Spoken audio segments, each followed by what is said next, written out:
Saudi আরবে অনেকেই নতুন আসতেছে এবং একটা জিনিস শোনা যাইতেছে 3 লাখ 3.5 লাখ টাকা দিয়ে আসতেছে এবং ওনাদেরকে দালাল বলতেছে 1 বছরের ইকামা দিবে অথবা কোনো ভালো কোম্পানি চাকরি দিবে, এরকম নানান কিছু বলে আনতেছে। আনার পরে পরবর্তীতে আর কোনো ইকামা দিতেছে না, চাকরি দিতেছে না, কোনো খোঁজ খবর নিতেছে না। এর কারণটা আমি আপনাদের বলি।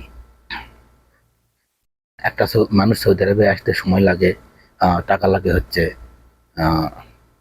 3 লাখ 3.5 লাখ, এটা জেনুয়েন ইকামা ছাড়া। ইকামা করতে টাকা লাগে হচ্ছে আপনার 2 লাখ 3 লাখ। মনে করেন আপনার 6,000 রিয়ালও লাগে, 12,000 রিয়ালও লাগে, 10,000 রিয়াল লাগে। ঠিক আছে, এর মধ্যে অনেক আছে। আপনার হচ্ছে ভিসা নিল 1.5 লাখ টাকা, আপনি আসতে লাগলো আরো 1.5 লাখ টাকা প্রসেসিং সহ, 3 লাখ টাকা আপনার পিছিয়ে খরচ গেল। ঠিক আছে, যদি আপনার কাছে 4 লাখ টাকা নাই তাহলে 1 লাখ টাকা দিয়ে কিভাবে খামা করে দিবে? ঠিক আছে, বা দিলেও হয়তো 6 মাসের দিলে ভালো, না দিলেও তো না দিলেও মানে তারা তো নিজের লাভ খুঁজবে।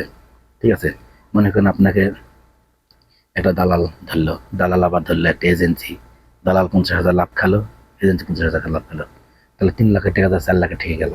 এখন যদি আপনার কাছ থেকে 4 লাখ টাকা নেয় বা 3.5 লাখ টাকা নেয়, তাহলে ওর লাভ থাকবে হচ্ছে আপনার 50,000। 3.5 লাখ টাকা দিলে অবশিষ্ট আপনার পিছিয়ে খরচ করার পর অবশিষ্ট থাকবে 50,000। 50,000 টাকা এজেন্ট নেবে না দালাল নেবে? আচ্ছা নিল, দুইজনে নিল, আপনি কি আমার কি দিয়ে করে দিবে বলেন? এটা সবাই হিসাব জানে। ঠিক আছে, এখন আপনি আসলেন, আসার পরে আপনার মক্তবে প্রথমে এসে আপনার কপালে হবেন 2,000 লাগবে, ইকামার 600 লাগবে। ঠিক আছে, মক্তবে আমার লাগবে হলো 7,000। কত টাকা লাগে? 7,000 9,000, প্রায় 10,000 টাকা লেগে যায়। 10,000 টাকা মানে বাংলাদেশের 3 লাখ। এখন আর একটা জিনিস আছে, স্যারামেলের মহাজ আছে। স্যারামেলের মহাজ আছে হলে এখানে টাকা পয়সা একটু কম লাগে, সে জায়গায় হয়তো আপনি 2 লাখ টাকা দিয়ে করতে পারবেন, 6,000 রিয়াল দিয়ে করতে পারবেন। ঠিক আছে, তো তাদের কাছে যদি লাভ না থাকে তারা আপনার এই খামা করে দিবে কই থেকে? আপনারা অযথা দালালের কথা শুনে, দালালের পাম্পটি শুনে আপনারা আসতেছেন, আসার পরে ম্যাক্সিমাম মানুষ ঠকতেছেন। বর্তমান ম্যাক্সিমাম মানুষ ঠকে যাইতেছে। ঠিক আছে, হয়তো আপনি 3 লাখ 3.5 লাখ টাকা আসবেন, আসার পরে আপনার কোনো কাজটা দিবে কিন্তু ইকামা দিবে না ভাই, সত্য কথা। তো এই জন্য কি করবেন, আপনি যদি ইকামা 1 বছর নিতে চান, হয়তো ইকামা দিবে 3 মাসের ইকামা দিবে। 3 মাসের ইকামা কিন্তু আপনার পাসপোর্টে কিন্তু 3 মাসের থাকে। পাসপোর্টে যে ভিসা লাগে সে ভিসার উপরে 3 মাস থাকে, ওইটার আপনার নাম্বার দিলে একটা কার্ড বানিয়ে দিবে। ইকামা 1 মাসের হবে না, এই হচ্ছে অবস্থা। ঠিক আছে, বলবি ইকামা দিবে, দিয়ে দিবে। এরপর হচ্ছে আরেকটা জিনিস, ইকাম কাজ অনেকে হয়তো নিয়ে আসে, কাজ দেয়, হয়তো অনেকে ইকামা দেয় না। ঠিক আছে, অনেক অনেক কথা বলে। একটা জিনিস হিসাব আছে। ঠিক আছে, কেউ লাভ ছাড়া ব্যবসা করে না, নিজের পকেট থেকে কোনো দালাল আপনাকে ইকামা করে দেবে না। তো ফ্রি বিষয়ে আসবেন, তাহলে কত টাকা লাগবে হিসাব করেন। 3.5 লাখ টাকা যদি আপনার খরচ যায়, তাহলে আপনার আরও লাগবে 3 লাখ 6 লাখ। আপনার পিছিয়ে কেউ 6 লাখ টাকা খরচা করবে না। তাহলে একটা উপায় কি, বাংলাদেশে এজেন্সিতে কোম্পানিরা কিন্তু ফ্রি ভিসা কিন্তু বিনামূল্যে পায়। সে জায়গায় আপনি 4 লাখ 5 লাখ টাকা দিয়ে ভালো কোনো কোম্পানি দেখে আসতে পারেন। এটা হয়তো সবচেয়ে বেটার বুদ্ধি, সবচেয়ে সহজ বুদ্ধি হবে।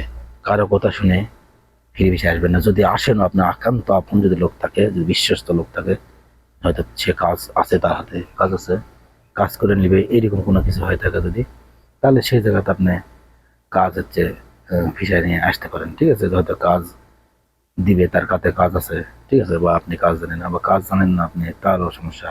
ঠিক আছে, তো এই হচ্ছে অবস্থা। কাজ জানলেও যদি আপনার কাছে যদি পরিচিত লোক থাকে, বা জানেন না জানেন, যদি আপনার পরিচিত লোক থাকে, যে আপনার হয়তো কন্ট্রাক্টর আছে, কোনো কাজ তার হাতে থাকে, সারা বছর লোকজন খাটায়, সেক্ষেত্রে তার হাতে ভিসা নিয়ে আপনি আসতে পারেন।